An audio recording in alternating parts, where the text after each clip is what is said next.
problem statement, a study by the Center for Research on Energy and Clean Air and Greenpeace Malaysia found that an estimated 32,000 avoidable deaths occur in Malaysia every year because of air pollution. This shows that the impact of long-term exposure to poor air quality on human health is getting worse.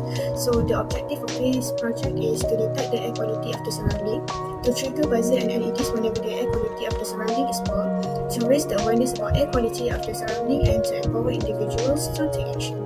The limitation of this project is the air quality monitoring system is stationary, which means affixed to a specific location.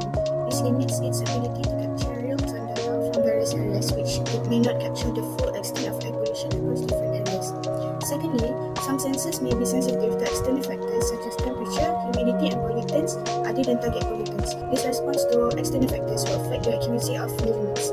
Thirdly, the air quality monitoring system we have is good at detecting general air pollution like smoke and gases, but it is unable to sense on specific things like harmful chemicals, thus the reading cannot show us a complete understanding of the presence of levels of specific air pollutants.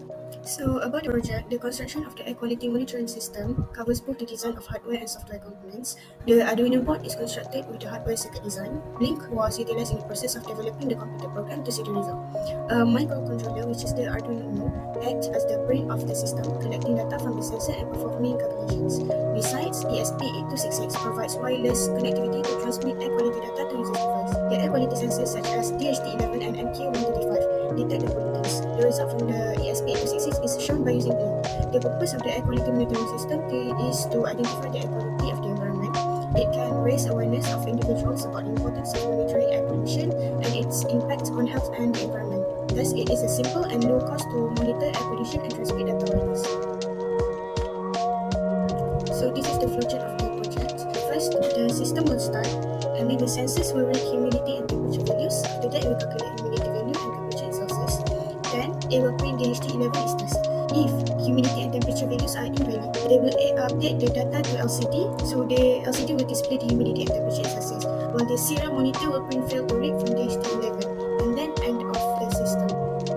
So this is the flowchart for ESP8266. First, the system will start, and then start to search for Wi-Fi network. Connect to SSID Wi-Fi network, then connect to board. And then the system will read sensor value from MQ135. It will print sensor MQ135S in the serial monitor and LCD. So if the sensor value is larger than 500, which is false, the system will print fresh air, green LED on, red LED off, and buzzer is off. If the sensor value is less than 500, which is true, the serial monitor will print unhealthy air, the red LED on, green LED off, and the buzzer is on, and the end of system.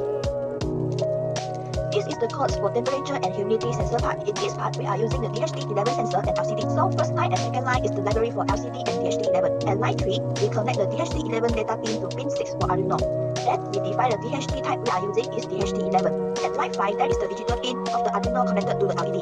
Firstly, at line 10, the serial monitor will print DHT11 test. After 2 seconds, at line 14, it will calculate the humidity value from DHT11, and for line 15, it will calculate the temperature value in Celsius from DHT11 too. Next, at line 17, in this OR statement, if either one or more of the values are not available, the serial monitor will print fail to read from DHT sensor.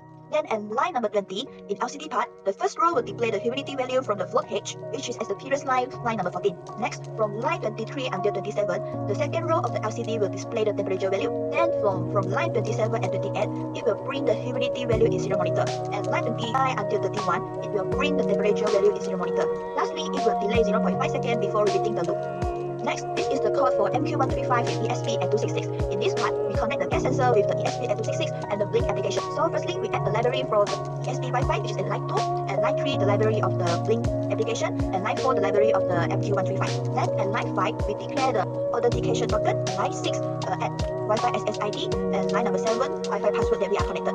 At line 8, we create an instance of the Blink timer class for scheduling time event. Then from line 10 to line 13, we connect the buzzer to the digital pin 5, green LED to digital pin 4, red LED to digital pin number 2, and MQ135 sensor to analog pin A0. Then we initiate the sensor value as 0 and store the sensor reading.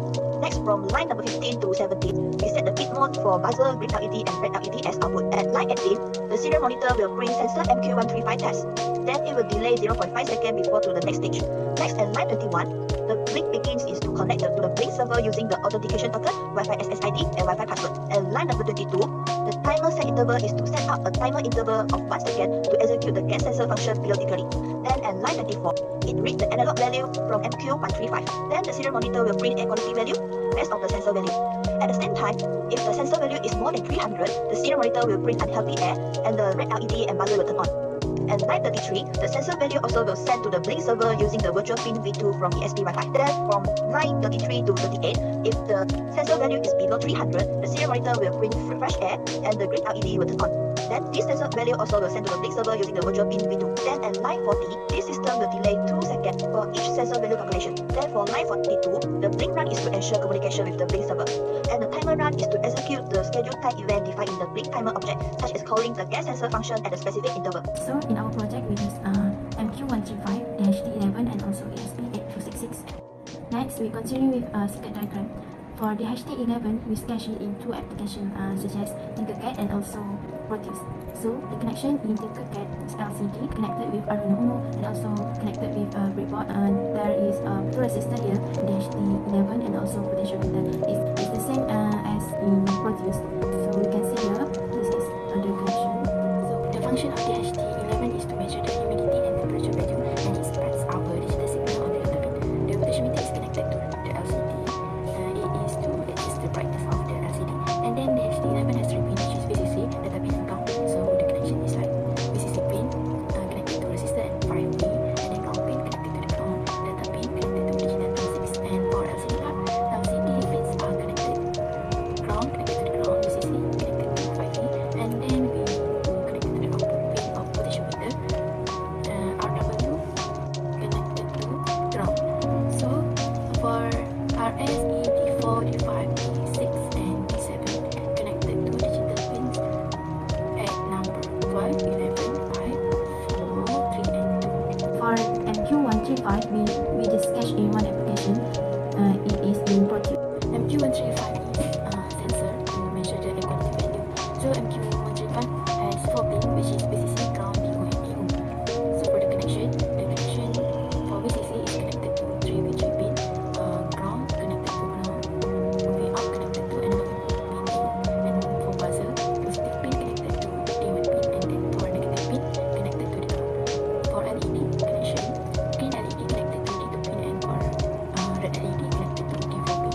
Tinkercad enabled to build the circuit because it does not have ESP8266 model. For the last one, for the hardware connection, this is the connection of the HT11 and LCD with Arduino Uno.